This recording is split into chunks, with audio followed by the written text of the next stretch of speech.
ನಮಸ್ಕಾರ ಸ್ನೇಹಿತರೆ, ಇದೀಗ ತಾನೇ ಬಂದಿರುವ ಮುಖ್ಯವಾದ ಮಾಹಿತಿಗಳು. ದೇಶದ ಕೋಟ್ಯಾಂತರ ರೈತರಿಗೆ ಗುಡ್ ನ್ಯೂಸ್ ಕೊಟ್ಟ ಮೋದಿ ಸರ್ಕಾರ. ಯಾವ ದಿನಾಂಕದಂದು 2,000 ರೂಪಾಯಿ ಜಮೆ ಆಗುತ್ತೆ ಎಂಬ ಮಾಹಿತಿ ಬಂದಿದೆ. ಮತ್ತೊಂದೆಡೆಯಲ್ಲಿ ನರೇಗಾ ಯೋಜನೆ ರಕ್ಷಣೆಗಾಗಿ ಸಿಎಂ ಮತ್ತು ಡಿಸಿಎಂ ವಿನೂತನ ಸತ್ಯಾಗ್ರಹ ಶುರು ಮಾಡಿದ್ದಾರೆ. ತಲೆ ಮೇಲೆ ಪುಟ್ಟಿ ಹೊತ್ತು ಕೇಂದ್ರದ ವಿರುದ್ಧ ಸಮರ ಸಾರಿದ್ದಾರೆ. ಎಲ್ಲ ಮಾಹಿತಿಗಳು ಬಂದಿವೆ ಸ್ನೇಹಿತರೆ. ಮತ್ತೊಂದೆಡೆಯಲ್ಲಿ ರಾಜ್ಯಾದ್ಯಂತ ಶಾಲಾ ಕಾಲೇಜುಗಳಲ್ಲಿ ಮೊಬೈಲ್ ಬಳಕೆ ನಿಷೇಧಕ್ಕೆ ಸರ್ಕಾರದಿಂದ ಚಿಂತನೆ. ಇನ್ನು ಮುಂದೆ ಮೊಬೈಲ್ ಬಳಕೆ ಮಾಡುವಂತಿಲ್ಲ, ಹೊಸ ನಿಯಮಗಳು ಜಾರಿಗೆ ಬರುತ್ತಿದ್ದು. ಮತ್ತೊಂದೆಡೆಯಲ್ಲಿ ರಾಜ್ಯದ ಪುರುಷ ಪ್ರಯಾಣಿಕರಿಗೆ ಬಂಪರ್ ಗುಡ್ ನ್ಯೂಸ್ ಕೊಟ್ಟ ಸಾರಿಗೆ ಇಲಾಖೆ. ಸಾರಿಗೆ ಸಚಿವ ರಾಮಲಿಂಗಾರೆಡ್ಡಿ ಅವರು ಪುರುಷ ಪ್ರಯಾಣಿಕರಿಗೆ ಗುಡ್ ನ್ಯೂಸ್ ಕೊಟ್ಟಿದ್ದಾರೆ. ಮತ್ತೊಂದೆಡೆಯಲ್ಲಿ ಇವಿ ಬಸ್ಗಳಿಂದ ಸಾಕಷ್ಟು ತೊಂದರೆ ಆಗುತ್ತಿದೆ ಎಂದು ಎಚ್.ಡಿ. ಕುಮಾರಸ್ವಾಮಿ ಅವರಿಗೆ 2ನೇ ಬಾರಿಗೆ ಪತ್ರವೂ ಕೂಡ ಬರೆದಿದ್ದಾರೆ.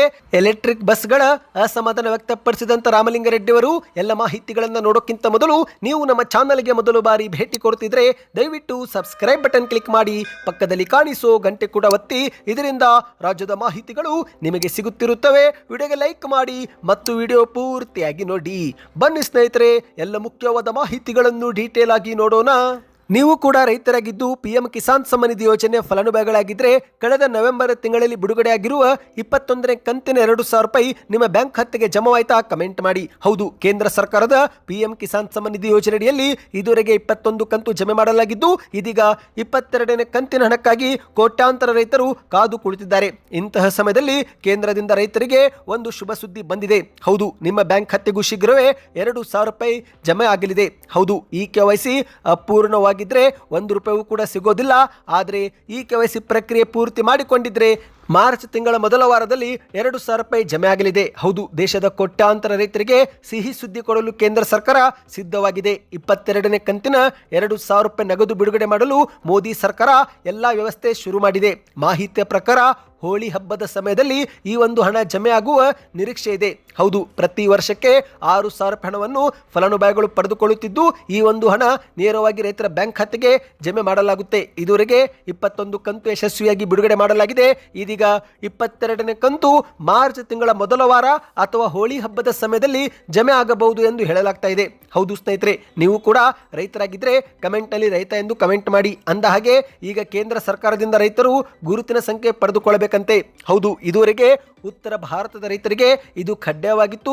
ಆದರೆ ಇನ್ನು ಮುಂದೆ ದಕ್ಷಿಣ ಭಾರತದ ರೈತರು ಕೂಡ ಈ ಒಂದು ಕೇಂದ್ರದ ಗುರುತಿನ ಸಂಖ್ಯೆ ಪಡೆದುಕೊಳ್ಳುವುದು ಕಡ್ಡಾಯವಾಗಿದೆ. ಹೌದು, ಕೇಂದ್ರ ಮತ್ತು ರಾಜ್ಯ ಸರ್ಕಾರದ ವಿವಿಧ ಯೋಜನೆಗಳ ಸೌಲಭ್ಯ ಪಡೆಯುತ್ತಿರುವ ರೈತರಿಗೆ ಸರ್ಕಾರ ಮಹತ್ವದ ಸೂಚನೆ ಒಂದು ಕೊಟ್ಟಿದೆ. ಕೇಂದ್ರದ ಸೌಲಭ್ಯಗಳು ನಿರಂತರವಾಗಿ ಸಿಗಬೇಕೆಂದರೆ ರೈತರು ತಮ್ಮ ಒಂದು ಗುರುತಿನ ಸಂಖ್ಯೆ ಮತ್ತು ಈ ಕೆವೈಸಿ ಪ್ರಕ್ರಿಯೆಯನ್ನು ಪೂರ್ತಿ ಮಾಡಿಕೊಳ್ಳಬೇಕು ಎಂದು ಹೇಳಲಾಗಿದೆ. ಸ್ನೇಹಿತರೆ, ನೀವು ಹತ್ತಿರದ ತೋಟಗಾರಿಕೆ ಇಲಾಖೆ, ಗ್ರಾಮೋನ್ನತ ಕೇಂದ್ರ, ರೈತ ಸಂಪರ್ಕ ಕೇಂದ್ರ ಅಥವಾ ಹತ್ತಿರದ CSC ಕೇಂದ್ರಕ್ಕೆ ಭೇಟಿ ಕೊಟ್ಟು ಕೇಂದ್ರದ ಗುರುತಿನ ಸಂಖ್ಯೆಯನ್ನು ಪಡೆದುಕೊಳ್ಳಬೇಕಾಗುತ್ತೆ. ಇನ್ನು ಅದಕ್ಕೂ ಮೊದಲು ಸ್ನೇಹಿತರೆ, ನೀವು ರಾಜ್ಯ ಸರ್ಕಾರದ ಫ್ರೂಟ್ಸ್ ತಂತ್ರಾಂಶದಲ್ಲಿ ನಿಮ್ಮ ಭೂಮಿಯ ದಾಖಲೆಗಳನ್ನು ಕೂಡ ಅಪ್ಲೋಡ್ ಮಾಡಬೇಕು. ಆ ಒಂದು ಮಾಹಿತಿ ಆಧಾರದ ಮೇಲೆ ನಿಮಗೆ ಕೇಂದ್ರವು ಗುರುತಿನ ಸಂಖ್ಯೆ ಕೊಡಲಿದೆ. ಈ ಬಗ್ಗೆ ಇನ್ನಷ್ಟು ಮಾಹಿತಿ ಬೇಕೆಂದರೆ ಕಮೆಂಟ್ನಲ್ಲಿ PM ಕಿಸಾನ್ ಸಮ್ಮಾನ್ ಎಂದು ಕಮೆಂಟ್ ಮಾಡಿ. ಬನ್ನಿ ಇದೀಗ 2ನೇ ಮಾಹಿತಿಗೆ ಹೋಗೋಣ. ನರೇಗಾ ಯೋಜನೆ ರಕ್ಷಣೆಗಾಗಿ ಮುಖ್ಯಮಂತ್ರಿ ಮತ್ತು ಉಪಮುಖ್ಯಮಂತ್ರಿಯವರು ಚಿಕ್ಕಬಳ್ಳಾಪುರದಲ್ಲಿ ವಿನೂತನ ಸತ್ಯಾಗ್ರಹ ಶುರು ಮಾಡಿದ್ದಾರೆ. ತಲೆ ಮೇಲೆ ಖಾಲಿ ಪುಟ್ಟಿ ಹೊತ್ತು ಕೇಂದ್ರದ ವಿರುದ್ಧ ಸಮರ ಸಾರಿದ್ದಾರೆ. ಹೌದು, ಗ್ರಾಮೀಣ ಭಾಗದ ಬಡವರ ಬದುಕಿನ ಆಧಾರವಾಗಿದ್ದಂಥ ನರೇಗಾ ಯೋಜನೆಯನ್ನು ಕೇಂದ್ರ ಸರ್ಕಾರ ಹಂತ ಹಂತವಾಗಿ ಕೊಲ್ಲುತ್ತಿದೆ ಎಂದು ಆರೋಪಿಸಿ ಮುಖ್ಯಮಂತ್ರಿ ಮತ್ತು ಉಪಮುಖ್ಯಮಂತ್ರಿಯವರು ಚಿಕ್ಕಬಳ್ಳಾಪುರದ MV ಕ್ರೀಡಾಂಗಣದಲ್ಲಿ ತಲೆಯ ಮೇಲೆ ಖಾಲಿ ಪುಟ್ಟೆ ಹೊತ್ತು ವಿಭಿನ್ನ ರೀತಿಯಲ್ಲಿ ಪ್ರತಿಭಟನೆ ಮಾಡಿದ್ದಾರೆ. ಹೌದು, ಸಾವಿರಾರು ಸಂಖ್ಯೆಯಲ್ಲಿ ನೆರೆದಿದ್ದಂಥ ನರೇಗಾ ಕಾರ್ಮಿಕರ ನಡುವೆ ಹಸಿರು ಶಾಲು ಹೊದ್ದು ಮುಖ್ಯಮಂತ್ರಿ ಮತ್ತು ಉಪಮುಖ್ಯಮಂತ್ರಿಯವರು ಸಾಂಕೇತಿಕವಾಗಿ ಕೆಲಸದ ಪುಟ್ಟಿಗಳನ್ನು ತಲೆ ಮೇಲೆ ಹೊತ್ತು ವೇದಿಕೆ ಮೇಲೆ ನಡೆದು ಬಂದಿದ್ದಾರೆ. ಹೌದು ಸ್ನೇಹಿತರೆ, ನರೇಗಾ ಕಾರ್ಮಿಕರ ಹೊಟ್ಟೆ ಮೇಲೆ ಕೇಂದ್ರ ಸರ್ಕಾರ ಹೊಡೆಯುತ್ತಿರುವುದಕ್ಕೆ ಈ ಖಾಲಿ ಪುಟ್ಟಿಗಳೇ ಸಾಕ್ಷಿ ಎಂದು ಮುಖ್ಯಮಂತ್ರಿಯವರು ಕಿಡಿಕಾರಿದ್ದಾರೆ. ನರೇಗಾ ಬಚಾವ್ ಬೃಹತ್ ಪ್ರತಿಭಟನಾ ಸಮಾವೇಶ ಉದ್ದೇಶಿಸಿ ಸಿಎಂ ಸಿದ್ದರಾಮಯ್ಯನವರು ಭಾಷಣ ಮಾಡಿದ್ದು, ಕೇಂದ್ರದ ತಾರತಮ್ಯ ಧೋರಣೆಯಿಂದಾಗಿ ದೇಶಾದ್ಯಂತ ಸುಮಾರು 16 ಕೋಟಿಗೂ ಅಧಿಕ ಕಾರ್ಮಿಕರು ನರೇಗಾ ಕೆಲಸದಿಂದ ವಂಚಿತರಾಗುತ್ತಿದ್ದಾರೆ. ಇದರಲ್ಲಿ 53% ಮಹಿಳೆಯರು ಇದ್ದರೆ ಇನ್ನು 28% ದಲಿತ ಮತ್ತು ಹಿಂದುಳಿದ ವರ್ಗದವರಿದ್ದಾರೆ. ಹಳ್ಳಿಗಳ ಬಡವರು ನಗರಗಳಿಗೆ ಗೂಳೆ ಹೋಗುವಂತಹ ಪರಿಸ್ಥಿತಿ ನಿರ್ಮಾಣವಾಗ್ತಿದೆ ಎಂದು ಸಿಎಂ ಅವರು ಕಳವಳ ವ್ಯಕ್ತಪಡಿಸಿದ್ದಾರೆ. ಕೇಂದ್ರದ ಸರ್ಕಾರ ಕೇವಲ ಶ್ರೀಮಂತರ ಪರವಾಗಿದೆ. ಈ ಒಂದು ಹಿಂದೆ ದುಡ್ಡು ಕೊಡ್ತೀವಿ ಅಂದ್ರು ಕೇಂದ್ರದವರು ನಮಗೆ ಅಕ್ಕಿ ಕೊಡಲಿಲ್ಲ. ಬಡವರ ಹಸಿವು ನೀಗಿಸುವ ಅನ್ನಭಾಗ್ಯ ಅಕ್ಕಿ ಯೋಜನೆಗೆ ಅವರು ಅಡ್ಡಿಪಡಿಸಿದ್ರು. ಈಗ ಕೆಲಸ ನೀಡುವ ಉದ್ಯೋಗ ಖಾತ್ರಿ ಯೋಜನೆಗೂ ಕೂಡ ಕಲ್ಲು ಹಾಕುತ್ತಿದ್ದಾರೆ. ಗ್ರಾಮೀಣ ಭಾಗದ ಜನರು ಮುಂಬರುವ ಚುನಾವಣೆಯಲ್ಲಿ ಅವರಿಗೆ ತಕ್ಕ ಪಾಠ ಕಲಿಸಲಿದ್ದಾರೆ ಎಂದು ಸಿಎಂ ಸಿದ್ದರಾಮಯ್ಯನವರು ಗುಡುಗಿದ್ದಾರೆ. ಇನ್ನು ಇದೇ ಒಂದು ವೇದಿಕೆ ಮೇಲೆ ಮಾತನಾಡಿದಂತ ಉಪಮುಖ್ಯಮಂತ್ರಿ ಡಿ.ಕೆ. ಶಿವಕುಮಾರ್ ಅವರು ಕಾಂಗ್ರೆಸ್ ಸರ್ಕಾರ ಜಾರಿಗೆ ತಂದಿರುವ ಪಂಚ ಗ್ಯಾರಂಟಿ ಯೋಜನೆಗಳು ಯಾವುದೇ ಕಾರಣಕ್ಕೂ ನಿಲ್ಲುವುದಿಲ್ಲ. ಬಡವರ ಬದುಕಿಗೆ ಆಸರೆಯಾಗಿರುವ ಈ ಯೋಜನೆಗಳನ್ನು ನಿಲ್ಲಿಸಲು ಯಾರಿಂದಲೂ ಕೂಡ ಸಾಧ್ಯವಿಲ್ಲ ಎಂದು ವಿರೋಧ ಪಕ್ಷಗಳಿಗೆ ನೇರವಾಗಿ ಸಂದೇಶ ನೀಡಿದ್ದಾರೆ. ಬಿಜೆಪಿ ನಾಯಕರು ಹಗಲಿರುಳು ಗ್ಯಾರಂಟಿಗಳು ನಿಲ್ಲುತ್ತವೆ ಎಂದು ಸುಳ್ಳು ಪ್ರಚಾರ ಮಾಡುತ್ತಿದ್ದಾರೆ. ಆದರೆ ನಮ್ಮ ಸರ್ಕಾರ ಬಡವರ ಕಣ್ಣೀರು ಒರೆಸುವ ಕೆಲಸ ಮಾಡುತ್ತಿದ್ದು, ಶಕ್ತಿ ಯೋಜನೆಯಿಂದ ಹಿಡಿದು ಗೃಹಲಕ್ಷ್ಮಿ ಯೋಜನೆ ಸೇರಿದಂತೆ ಎಲ್ಲಾ ಯೋಜನೆಗಳು ಯಶಸ್ವಿಯಾಗಿ ಮುಂದೆ ಹೊರೆಯಲಿದೆ ಎಂದು ಡಿ.ಕೆ. ಶಿವಕುಮಾರ್ ಅವರು ಭರವಸೆ ನೀಡಿದ್ದಾರೆ. ಬನ್ನಿದೀಗ ಮತ್ತೊಂದು ಮಾಹಿತಿಗೆ ಹೋಗೋಣ. ರಾಜ್ಯಾದ್ಯಂತ ಶಾಲಾ ಕಾಲೇಜುಗಳಲ್ಲಿ ಮೊಬೈಲ್ ಬಳಕೆ ನಿಷೇಧಕ್ಕೆ ಸರ್ಕಾರ ಇದೀಗ ಮುಂದಾಗಿದೆ.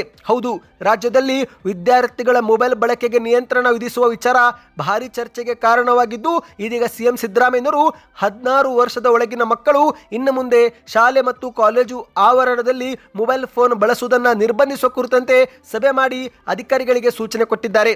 ಹೌದು ಸ್ನೇಹಿತರೆ, ಶೀಘ್ರವೇ ಇದು ರಾಜ್ಯಾದ್ಯಂತ ಜಾರಿಗೆ ಆಗಲಿದೆ. ವಿಶ್ವವಿದ್ಯಾಲಯಗಳ ಪ್ರಗತಿ ಪರಿಶೀಲನಾ ಸಭೆಯಲ್ಲಿ ಸಿಎಂ ಸಿದ್ದರಾಮಯ್ಯನವರು ಮಾತನಾಡಿದ್ದು, ವಿದ್ಯಾರ್ಥಿಗಳ ಮೇಲೆ ಮೊಬೈಲ್ ಮತ್ತು ಸಾಮಾಜಿಕ ಜಾಲತಾಣ ಯಾವ ರೀತಿ ದುಷ್ಪರಿಣಾಮ ಬೀರುತ್ತಿದೆ ಎಂಬ ಕುರಿತಂತೆ ಕಳವಳ ವ್ಯಕ್ತಪಡಿಸಿದ್ದಾರೆ. ಹೌದು ಸ್ನೇಹಿತರೆ, ಇದೀಗ ಮೊಬೈಲ್ ಬ್ಯಾನ್ ಮಾಡುವ ಕುರಿತಂತೆ ಸಿಎಂ ಸಿದ್ದರಾಮಯ್ಯನವರು ಒಂದು ಪ್ರಸ್ತಾವನೆ ಸಲ್ಲಿಕೆ ಮಾಡಿದ್ದು, ಈ ಬಗ್ಗೆ ಕುಲಪತಿಗಳು ಒಪ್ಪಿಗೆ ಸೂಚಿಸಿದರೆ ರಾಜ್ಯಾದ್ಯಂತ ಇದು ಜಾರಿಗೆ ಆಗಲಿದೆ ಎಂದು ಹೇಳಲಾಗ್ತಾ ಇದೆ. ಹೌದು, ಪ್ರಗತಿ ಪರಿಶೀಲನಾ ಸಭೆಯಲ್ಲಿ ಸಿಎಂ ಸಿದ್ದರಾಮಯ್ಯನವರು ಮಾತನಾಡಿದ್ದು, ಇಂದು ಯುವಕರು ಡ್ರಗ್ಸ್ ಎಂಬ ಪೀಡುಗೆಗೆ ಬಲಿಯಾಗುತ್ತಿದ್ರೆ ಇನ್ನು ಕೆಲ ವಿದ್ಯಾರ್ಥಿಗಳು ಮೊಬೈಲ್ ಬಳಕೆಯಿಂದ ದುಷ್ಪರಿಣಾಮ ಎದುರಿಸುತ್ತಿದ್ದಾರೆ. ಅವರ ಭವಿಷ್ಯ ಇಲ್ಲೇನೆ ನಷ್ಟವಾಗ್ತಾ ಇದೆ. ಹಾಗಾಗಿ 16 ವರ್ಷದ ಒಳಗಿನ ವಿದ್ಯಾರ್ಥಿಗಳಿಗೆ ಇನ್ನು ಮುಂದೆ ಮೊಬೈಲ್ ಫೋನ್ ಬಳಕೆಗೆ ನಿರ್ಬಂಧ ಇರುವ ಕುರಿತಂತೆ ನಮ್ಮ ಸರ್ಕಾರ ಚಿಂತನೆ ಮಾಡ್ತಿದೆ ಎಂದು ಸಿಎಂ ಅವರು ತಿಳಿಸಿದ್ದಾರೆ. ಇಂದು ಆಸ್ಟ್ರೇಲಿಯಾ ಸೇರಿದಂತೆ ಹಲವಾರು ದೇಶಗಳಲ್ಲಿ ಅಲ್ಲಿನ ಶಾಲಾ ಮಕ್ಕಳಿಗೆ ಮೊಬೈಲ್ ಬಳಕೆಗೆ ನಿರ್ಬಂಧ ಹೇರಲಾಗಿದೆ. ಹಾಗಾಗಿನೇ ಅಲ್ಲಿನ ಮಕ್ಕಳು ಹೆಚ್ಚು ಗಮನ ಅಧ್ಯಯನದ ಕಡೆಗೆ ಕೊಡುತ್ತಿದ್ದಾರೆ. ಹಾಗಾಗಿ ಅವರ ಭವಿಷ್ಯ ಉತ್ತಮವಾಗಿ ರೂಪಿಸಲಾಗುತ್ತಿದೆ. ಆದರೆ ಭಾರತದಲ್ಲಿ ಸೋಷಿಯಲ್ ಮೀಡಿಯಾಗಳಿಂದ ವಿದ್ಯಾರ್ಥಿಗಳು ತಮ್ಮ ಭವಿಷ್ಯವನ್ನೇ ಹಾಳು ಮಾಡಿಕೊಳ್ಳುತ್ತಿದ್ದಾರೆ. ಹಾಗಾಗಿ ಇದಕ್ಕೆ ಕಡಿವಾಣ ಹಾಕಲೇಬೇಕು ಎಂದು ಸಿಎಂ ಸಿದ್ದರಾಮಯ್ಯನವರು ಹೇಳಿಕೆಯನ್ನು ಕೊಟ್ಟಿದ್ದಾರೆ. ಹೌದು ಸ್ನೇಹಿತರೆ, ಇದೀಗ ವಿಶ್ವವಿದ್ಯಾಲಯಗಳ ಕ್ಯಾಂಪಸ್ಗಳಲ್ಲಿ ಮೊಬೈಲ್ ಫೋನ್ ಮತ್ತು ಡ್ರಗ್ಸ್ ಮುಕ್ತವಾಗಬೇಕು. ಡ್ರಗ್ ಮಾಫಿಯಾಗಳಿಗೆ ಯಾವುದೇ ಕಾರಣಕ್ಕೂ ಅವಕಾಶ ಕೊಡಬಾರದು ಎಂದು ಸಿಎಂ ಅವರು ಹೇಳಿದ್ದಾರೆ. ಈ ಒಂದು ಹೊಸ ನಿಯಮ ಕುರಿತಂತೆ ನಿಮ್ಮ ಅನಿಸಿಕೆಯನ್ನು ಕಮೆಂಟ್ ಮಾಡಿ ಸ್ನೇಹಿತರೆ. ಯಾಕಂದ್ರೆ ಮೊಬೈಲ್ ಫೋನ್ ಬಳಕೆ ಮಾಡುವುದರಿಂದ ಕೇವಲ ಕಣ್ಣಿನ ಸಮಸ್ಯೆ ಅಷ್ಟೇ ಅಲ್ಲ, ಭವಿಷ್ಯದ ಮೇಲೂ ಕೂಡ ಇದು ಪರಿಣಾಮ ಬೀಳುತ್ತೆ. ಹೌದು, ಮಕ್ಕಳು ವಿದ್ಯಾಭ್ಯಾಸದ ಬದಲಿಗೆ ಸೋಷಿಯಲ್ ಮೀಡಿಯಾದಲ್ಲಿ ಹೆಚ್ಚು ಗಮನ ಕೊಡುತ್ತಿದ್ದು, ಇದರಿಂದ ಅವರ ಭವಿಷ್ಯಕ್ಕೂ ಕೂಡ ಮುಂಬರುವ ದಿನಗಳಲ್ಲಿ ದೊಡ್ಡ ಪೆಟ್ಟು ಬೀಳುವ ಸಾಧ್ಯತೆ ಇದೆ ಎಂದು ಹೇಳಲಾಗ್ತಾ ಇದೆ. ಈ ಬಗ್ಗೆ ನಿಮ್ಮ ಅನಿಸಿಕೆಯನ್ನು ಕಮೆಂಟ್ ಮಾಡಿ ಸ್ನೇಹಿತರೆ. ಬನ್ನಿ ಇದೀಗ ಮತ್ತೊಂದು ಮಾಹಿತಿಗೆ ಹೋಗೋಣ. ರಾಜ್ಯದಲ್ಲಿ ಈಗಾಗಲೇ ಮಹಿಳೆಯರಿಗೆ ಉಚಿತ ಬಸ್ ಪ್ರಯಾಣ ಸೌಲಭ್ಯ ಕಲ್ಪಿಸಿಕೊಡಲಾಗಿದ್ದು, ಈಗ ಇದೇ ಮಧ್ಯೆ ಪುರುಷ ಪ್ರಯಾಣಿಕರಿಗೂ ಕೂಡ ಒಂದು ಸಾರಿಗೆ ಇಲಾಖೆ ಗುಡ್ ನ್ಯೂಸ್ ಕೊಟ್ಟಿದೆ. ಹೌದು, ಕರ್ನಾಟಕದಲ್ಲಿ ಬಸ್ ಪ್ರಯಾಣ ಮಾಡುವ ಲಕ್ಷಾಂತರ ಪುರುಷ ಪ್ರಯಾಣಿಕರಿಗೆ ಒಂದು ದೊಡ್ಡ ರಿಲೀಫ್ ಸುದ್ದಿ ಬಂದಿದೆ. ಪುರುಷ ಪ್ರಯಾಣಿಕರಿಗೆ ಒಂದು ರೀತಿ ಇದು ಗುಡ್ ನ್ಯೂಸ್ ಅಂತಲೇ ಹೇಳಬಹುದು. ಹೌದು ಸ್ನೇಹಿತರೆ, ಸ್ವತಃ ಸಾರಿಗೆ ಸಚಿವ ರಾಮಲಿಂಗಾರೆಡ್ಡಿ ಅವರು ಈ ಬಗ್ಗೆ ಮಾಧ್ಯಮಗಳ ಮುಂದೆ ಅಧಿಕೃತವಾಗಿ ಘೋಷಣೆ ಮಾಡಿದ್ದಾರೆ. ಸದ್ಯಕ್ಕೆ ರಾಜ್ಯದಲ್ಲಿ ಬಿಎಂಟಿಸಿ ಮತ್ತು ಕೆಎಸ್ಆರ್ಟಿಸಿ ಬಸ್ಗಳ ಟಿಕೆಟ್ ದರ ನಾವು ಏರಿಕೆ ಮಾಡೋದಿಲ್ಲ ಎಂದು ರಾಮಲಿಂಗಾರೆಡ್ಡಿ ಅವರು ಹೇಳಿಕೆ ಕೊಟ್ಟಿದ್ದಾರೆ. ಹೌದು, ಯಾಕಂದ್ರೆ ಸ್ನೇಹಿತರೆ, ಕಳೆದ ವರ್ಷ 2025 ಜನವರಿಯಲ್ಲಿ ಬಸ್ ಪ್ರಯಾಣದ ದರವನ್ನು 15% ಏರಿಕೆ ಮಾಡಲಾಗಿತ್ತು. ಆ ಸಮಯದಲ್ಲಿ ರಾಜ್ಯ ಸರ್ಕಾರ ಮತ್ತೊಂದು ನಿಯಮವೂ ಕೂಡ ಘೋಷಣೆ ಮಾಡಿತ್ತು. ಆ ನಿಯಮ ಏನೆಂದ್ರೆ, ಇನ್ನು ಮುಂದೆ ಸರ್ಕಾರವು ಪ್ರತಿ ವರ್ಷ ದರ ಪರಿಷ್ಕರಣೆ ಮಾಡುವ ನಿರ್ಣಯ ತೆಗೆದುಕೊಂಡಿತ್ತು. ಆದರೆ ಈ ವರ್ಷ ಇದಕ್ಕೆ ಬ್ರೇಕ್ ಹಾಕಲಾಗಿದೆ. ಹೌದು, ರಾಜ್ಯ ಸರ್ಕಾರ ಜಲಮಂಡಳಿ, ವಿದ್ಯುತ್ ಮತ್ತು ಮೆಟ್ರೋ ಮಾದರಿಯಲ್ಲಿ ಪ್ರತಿ ವರ್ಷ ಸಾರಿಗೆ ಇಲಾಖೆ ದರವು ಕೂಡ ಪರಿಷ್ಕರಣೆ ಮಾಡುವಂತೆ ಒಂದು ಯೋಜನೆ ಜಾರಿಗೆ ಮಾಡಿತ್ತು. ಇದಕ್ಕಾಗಿ ಒಂದು ಸಮಿತಿಯು ಕೂಡ ರಚಿಸಿ ಆ ಒಂದು ಸಮಿತಿ ವರದಿಯ ಆಧಾರದ ಮೇಲೆ ದರ ಏರಿಕೆ ಮಾಡಬೇಕು ಅಥವಾ ಕಡಿತ ಮಾಡಬೇಕು ಎಂಬ ಒಂದು ಯೋಜನೆ ಸರ್ಕಾರ ಹಾಕಿಕೊಂಡಿತ್ತು. ಆದರೆ ಈ ವರ್ಷ ಇನ್ನೂ ಕೂಡ ಸಮಿತಿನೇ ರಚನೆ ಆಗಿಲ್ಲ. ಹೌದು, ಹಾಗಾಗಿ ಸಮಿತಿ ರಚನೆ ಆಗದ ಕಾರಣ ಈ ಒಂದು ವರ್ಷ ಬಸ್ ಟಿಕೆಟ್ ದರವು ಕೂಡ ನಾವು ಏರಿಕೆ ಮಾಡೋದಿಲ್ಲ ಎಂದು ರಾಮಲಿಂಗಾರೆಡ್ಡಿ ಅವರು ಸ್ಪಷ್ಟಪಡಿಸಿದ್ದಾರೆ. ಬನ್ನಿ ಇದೀಗ ಕೊನೆಯ ಮಾಹಿತಿಗೆ ಹೋಗೋಣ ಸ್ನೇಹಿತರೆ. ಬೆಂಗಳೂರಲ್ಲಿರುವ ಎಲೆಕ್ಟ್ರಿಕ್ ಬಸ್ಗಳಿಂದ ಸಾಕಷ್ಟು ತೊಂದರೆ ಆಗುತ್ತಿದೆ ಎಂದು ರಾಮಲಿಂಗಾರೆಡ್ಡಿ ಅವರು ಕೇಂದ್ರದ ಸಚಿವ ಎಚ್.ಡಿ. ಕುಮಾರಸ್ವಾಮಿ ಅವರಿಗೆ ಪತ್ರ ಬರೆದಿದ್ದಾರೆ ಎಂದು ಹೇಳಲಾಗ್ತಾ ಇದೆ. ಹೌದು, ಇತ್ತೀಚಿನ ದಿನಗಳಲ್ಲಿ ಬೆಂಗಳೂರಲ್ಲಿ ಬಿಎಂಟಿಸಿ ಬಸ್ ಅಪಘಾತಗಳ ಸಂಖ್ಯೆ ಹೆಚ್ಚಾಗುತ್ತಿದೆ. ವಿಶೇಷವಾಗಿ ಎಲೆಕ್ಟ್ರಿಕ್ ಬಸ್ಗಳಿಂದ ಅಪಘಾತಗಳು ಮತ್ತು ಬ್ರೇಕ್ ಫೇಲ್ ಪ್ರಕರಣಗಳು ಕಂಪನಿಗಳು ಮುನ್ನೆಲೆಗೆ ಬಂದಿವೆ. ಈ ಕುರಿತಂತೆ ಸಾರಿಗೆ ಸಚಿವ ರಾಮಲಿಂಗಾರೆಡ್ಡಿ ಅವರು ಮಾಧ್ಯಮಗಳ ಮುಂದೆ ಮಾತನಾಡಿ ಅಸಮಾಧಾನ ವ್ಯಕ್ತಪಡಿಸಿದ್ದು, ಇದೇ ಮಧ್ಯೆ ಕೇಂದ್ರದ ಸಚಿವ ಎಚ್ ಡಿ ಕುಮಾರಸ್ವಾಮಿ ಅವರಿಗೆ 2ನೇ ಬಾರಿಗೆ ಪತ್ರವೂ ಕೂಡ ಬರೆದಿದ್ದೇವೆ ಎಂದು ಮಾಹಿತಿ ಕೊಟ್ಟಿದ್ದಾರೆ. ಹೌದು, ಬೆಂಗಳೂರಿನ ಪ್ರಮುಖ ಸಾರ್ವಜನಿಕ ಸಾರಿಗೆ ವ್ಯವಸ್ಥೆಯಾದ ಬಿಎಂಟಿಸಿಯಲ್ಲಿ 6,000ಕ್ಕೂ ಹೆಚ್ಚು ಬಸ್ಸುಗಳಿದ್ದು, ಅದರಲ್ಲಿ ಸುಮಾರು 1,700 ಎಲೆಕ್ಟ್ರಿಕ್ ಬಸ್ಗಳಿವೆ. ಪ್ರತಿದಿನ ಲಕ್ಷಾಂತರ ಜನರು ಇದೇ ಬಿಎಂಟಿಸಿ ಮತ್ತು ಎಲೆಕ್ಟ್ರಿಕ್ ಬಸ್ಗಳನ್ನೇ ನಂಬಿದ್ದಾರೆ. ಆದರೆ ಇತ್ತೀಚೆಗೆ ಎಲೆಕ್ಟ್ರಿಕ್ ಬಸ್ಗಳಿಂದ ಅಪಘಾತಗಳು ಹೆಚ್ಚಾಗಿವೆ. ಇನ್ನು ಈ ಬಗ್ಗೆ ಮಾಧ್ಯಮಗಳ ಮುಂದೆ ಸಾರಿಗೆ ಸಚಿವ ರಾಮಲಿಂಗಾರೆಡ್ಡಿ ಅವರು ಮಾತನಾಡಿ, ಇಂದು ಎಲೆಕ್ಟ್ರಿಕ್ ಬಸ್ಗಳನ್ನು ಕೇಂದ್ರ ಸರ್ಕಾರದ ಸೂಚನೆಯಂತೆ ಖಾಸಗಿ ಕಂಪನಿಗಳು ಗುತ್ತಿಗೆ ಆಧಾರದಲ್ಲಿ ನಡೆಸುತ್ತಿವೆ. ಚಾಲಕರ ನೇಮಕ ಆಗಿರಲಿ, ಬಸ್ ನಿರ್ವಹಣೆ ಆಗಿರಲಿ, ಎಲ್ಲವೂ ಕೂಡ ಖಾಸಗಿ ಕಂಪನಿಗಳ ಜವಾಬ್ದಾರಿ. ಹಾಗಾಗಿ ಅಪಘಾತ ಸಂಭವಿಸಿದಾಗ ಚಾಲಕರ ವಿರುದ್ಧ ಕಠಿಣ ಕ್ರಮ ತೆಗೆದುಕೊಳ್ಳಲು ನಮಗೆ ಸಾಧ್ಯವಾಗುತ್ತಿಲ್ಲ ಎಂದು ರಾಮಲಿಂಗಾರೆಡ್ಡಿ ಅವರು ಹೇಳಿಕೆ ಕೊಟ್ಟಿದ್ದಾರೆ. ಎಲೆಕ್ಟ್ರಿಕ್ ಬಸ್ಗಳು ದಿನಕ್ಕೆ 200 ಕಿಲೋಮೀಟರ್ ಮಾತ್ರ ಓಡಬೇಕು ಎಂಬ ನಿಯಮವಿದ್ದರೂ ಈಗ ನಾವು 100ರಿಂದ 120 ಕಿಲೋಮೀಟರ್ ಮಾತ್ರ ಓಡಿಸುತ್ತಿದ್ದೇವೆ. ಬ್ಯಾಟರಿ ಚಾರ್ಜ್ ಕಡಿಮೆ ಆಗುವುದು, ಪದೇ ಪದೇ ಬಸ್ಸುಗಳು ಕೆಟ್ಟು ನಿಲ್ಲುತ್ತಿರುವುದರಿಂದ ಇತರೆ ಬಿಎಂಟಿಸಿ ಬಸ್ ಕಾರ್ಯಾಚರಣೆಗೂ ಕೂಡ ತೊಂದರೆ ಉಂಟು ಆಗುತ್ತಿದೆ. ಇನ್ನು ಈ ಒಂದು ಸಮಸ್ಯೆ ಬಗ್ಗೆ 5-6 ತಿಂಗಳ ಹಿಂದೆನೇ ಕೇಂದ್ರದ ಸಚಿವರಿಗೆ ನಾನು ಪತ್ರ ಬರೆದಿದ್ದೆ. 45 ದಿನದಲ್ಲಿ ಸಮಸ್ಯೆ ಬಗೆಹರಿಸುವ ಭರವಸೆ ಕೊಟ್ಟಿದ್ರು. ಆದರೆ ಇದುವರೆಗೆ ಯಾವುದೇ ಸ್ಪಷ್ಟ ಕ್ರಮ ಅವರು ತೆಗೆದುಕೊಂಡಿಲ್ಲ.